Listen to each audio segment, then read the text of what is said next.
Hey guys, and welcome back to another episode of Garage Bouillon. This will be the third episode of the EFI conversion on my Safari, and hopefully the last. So let me quickly take you through what we did in the previous episode. If you didn't see the first two, I'd highly recommend you go watch them. I'll put a link for you up above so that you know what's going on, because this just follows on. But what I completed in the previous episode is the airbox. So the airbox is all ready to go. I have completed the inlet manifold with the new throttle position sensor down there, and I've shortened the shaft, and I've put in the air temperature sensor. And if we go to the car, we installed the new pulley down there. We have installed the seats for the injectors. And down here is hiding already one of my new fuel lines. This is the return line. The feed line is also on my bench, so that's also ready to go. So in this episode, we're going to finally get that distributor removed, get the time temperature switch removed, get the harness removed, and then we'll start building up the rest of the EFI system. So sit back, relax, and let's start working.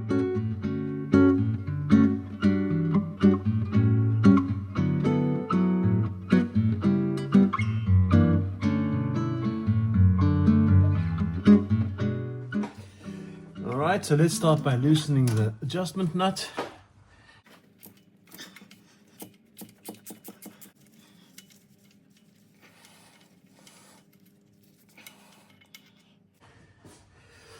And we can pull off the leads.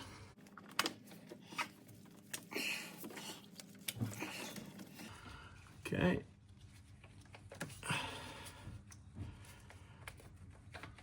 And just pull it out of the head. There we go.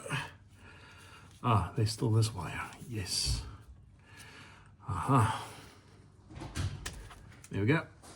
All right, I'm just going to try and pull some cables so that I can create some space here. Because now it's going to become the most difficult job. I need to somehow get that time temperature switch out that's down there that you can't even see out of the car. Oh, I have no idea how to do this.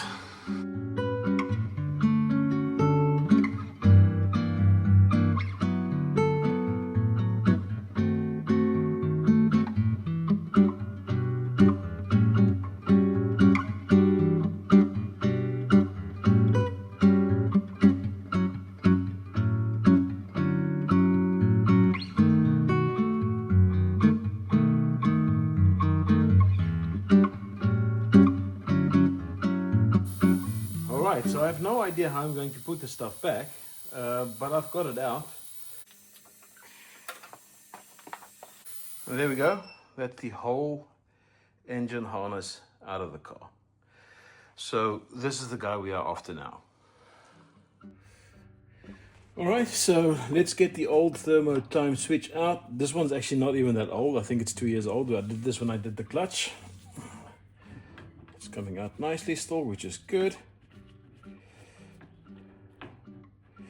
And as you can see, it's in great condition. So I'll be saving this as well. And now in has to go this guy. So looks like it's going to go all the way. I don't have to clean the threads. That's good. They are still clean from the previous time, which is awesome. So let's just turn this on.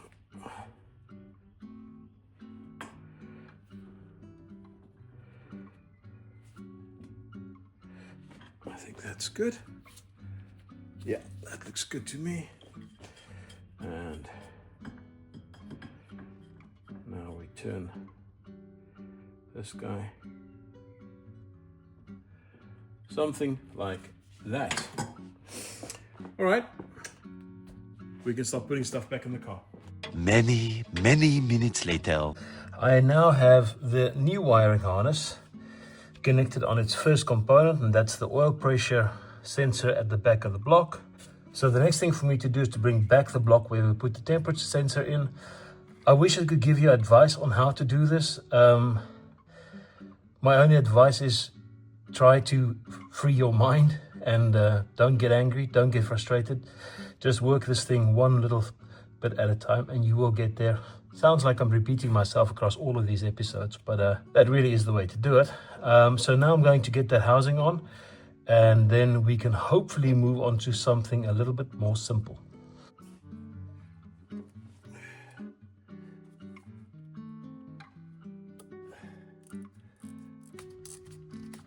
I knew this fancy ratchet will come in handy one day.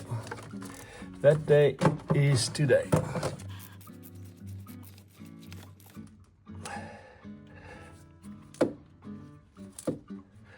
Let's hope I can get it onto the bottom one, which I strongly doubt. But I can turn this one by hand quite well. Because why? Because I cut the threads again, and that's always a good tip.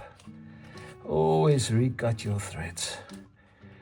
That one's almost in actually. And I think I can get a ratchet on that one. He was not lying. This is the shittest job you can have on this car. But I think I've broken the camel's back. Okay, I think it's on. This is very good. This is very good. Now, I need to figure out which of these cables belong on that thing and which ones don't. So that's the coil. Which one of these two is it? That's not that one. So I think we have a winner. And I think, the question is just how do I do this? Do I do it this way? I think this is the nicest way to do it. Okay, so this guy has to now go in on there, which I should have done before, but I wasn't sure. Okay, that one's on. So now that we have the coolant flange back in its spot, we need to hook up the hoses again, but this little temperature sensor is no longer needed, so I'm going to replace this whole hose with a new hose. The other one is fine, it can just be reconnected. Once that is done, I'm going to start routing this new wiring harness into the engine bay so that I have some space here, and then we can start bolting things up again. Okay, first we put on the big one.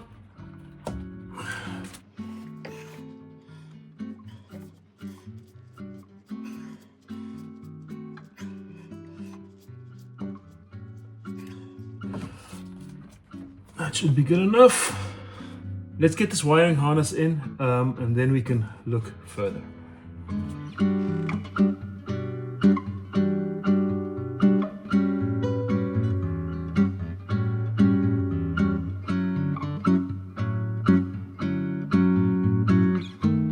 Alright, I think I have found the best way to route the cables. So over here, that's injector number 1 through to number 4.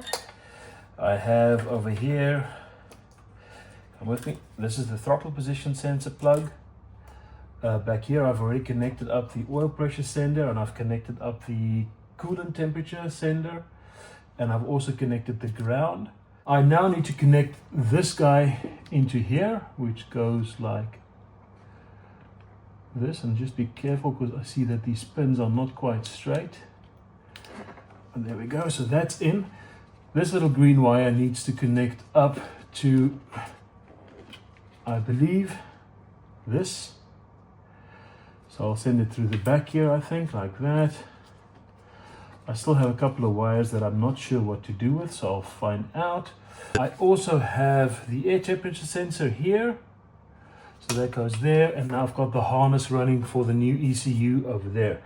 You get the idea. Now that we have the engine harness in its provisional spot, it's time for us to assemble the coil pack.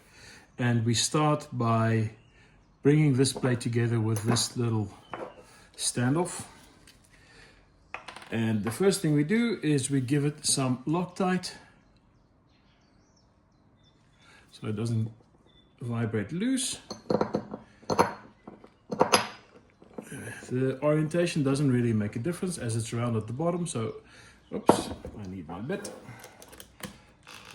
So as long as it's nice and tight, then we are good to go.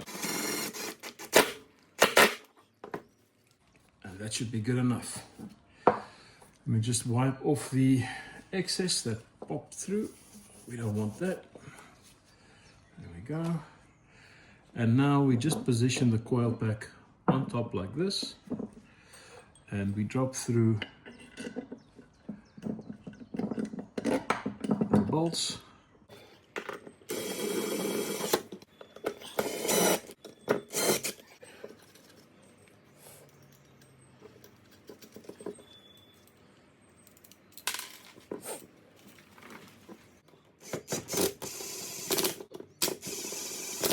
This one last go.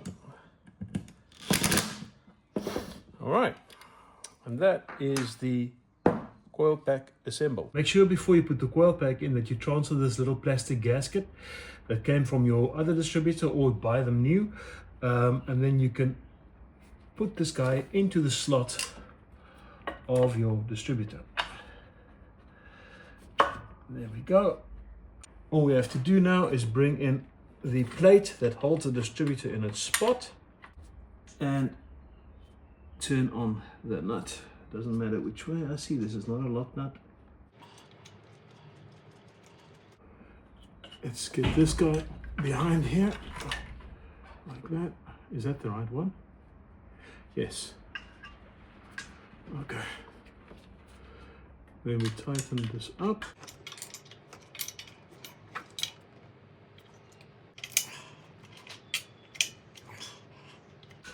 Okay.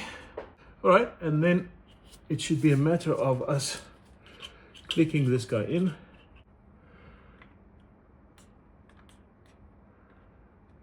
Okay, let's take it out all together. Let's see if that works. Okay, now with my coil connected, I now need to run my ignition wires, and number one goes into that spot right there. Then number two goes into this one here, and number three, which is this guy, goes into this one here like that, and number four goes into the back. Is it long enough? It is long enough. So that's number four. I think that's the nicest way I can do it, I think. Those are the plugs connected. I have pretty much done most of the work except for what I need to do up here, but I'll do that a little bit later. So I think we're going to bring in the inlet manifold and try to build the system up a little bit further.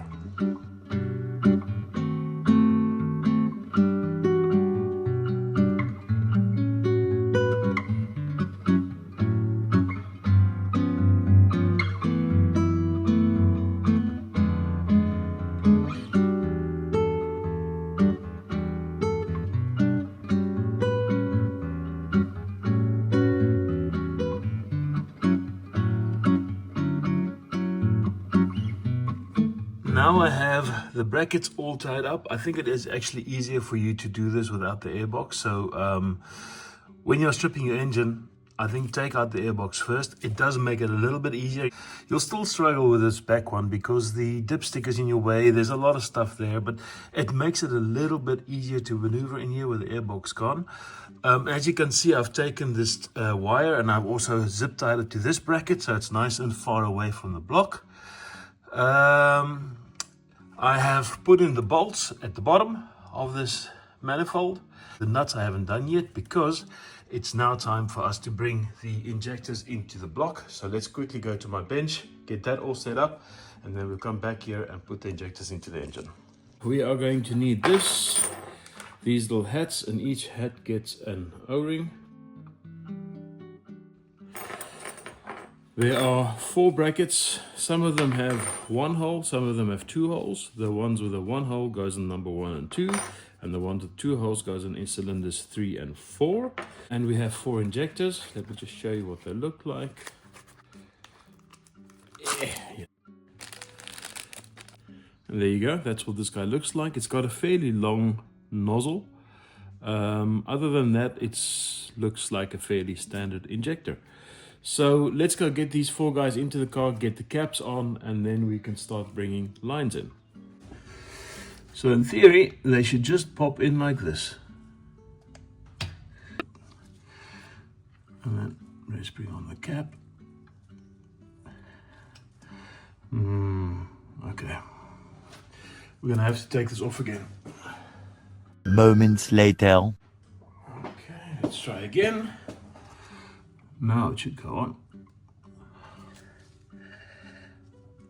There we go. Now we can bring on this guy, like that, and the nut. I think we'll be fine with all of this stuff here. We'll figure it out as we go. I'm now going to do the other 3, and then we will start putting in lines.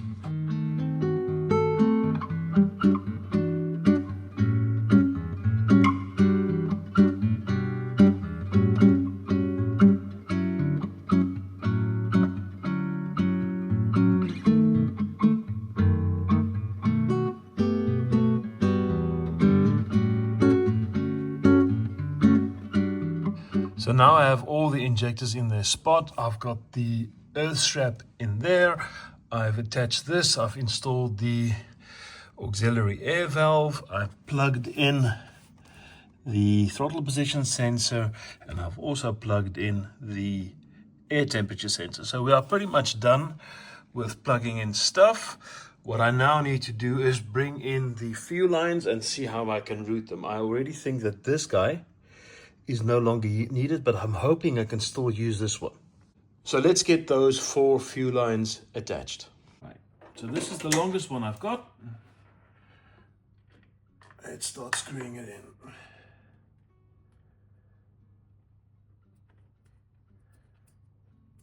There we go. This and a crow's foot is, I think, what's going to work the best for me here. And then just tighten it up. Let's just get this on there.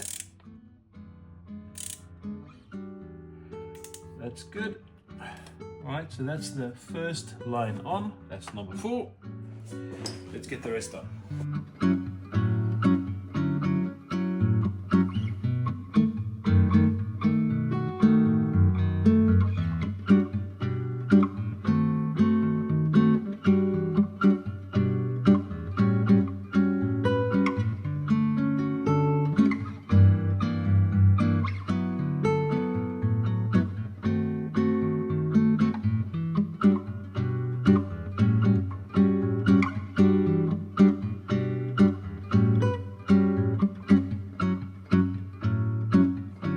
In, and also the feed line and the return line in the car, I think it is time for us to bring in the airbox.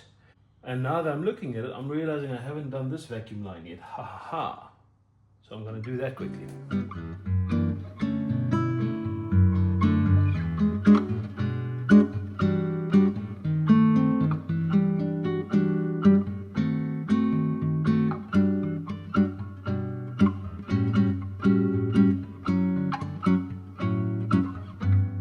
Alright, so we now have the brake booster connected to the inlet manifold as well. It still needs to connect up here, but we'll do that once we put this boot on. I have the feed line in, I have the return line in. But I've run out of time. There really aren't that many things left to do, but you know, I want to do it well. So we need to do the fuel rail, we need to hook the lines up. I need to do the wiring that sits over there. I need to put the new ECU in over here, and I still need to tidy up this cable a little bit more. But for most part, we are done. You can see I've hooked up the accelerator cable as well. I still need to torque the manifold. I still need to torque the pulley, and you can see I still need to put back the reservoir. But I think once all of that is done, we can start the car. Unfortunately, guys, for you, that's going to be about 2 or 3 weeks away from today. But that's just the way it is. I don't earn money from this channel. I need to earn my money other ways, and this is the free time I had. So until next time, guys, goodbye.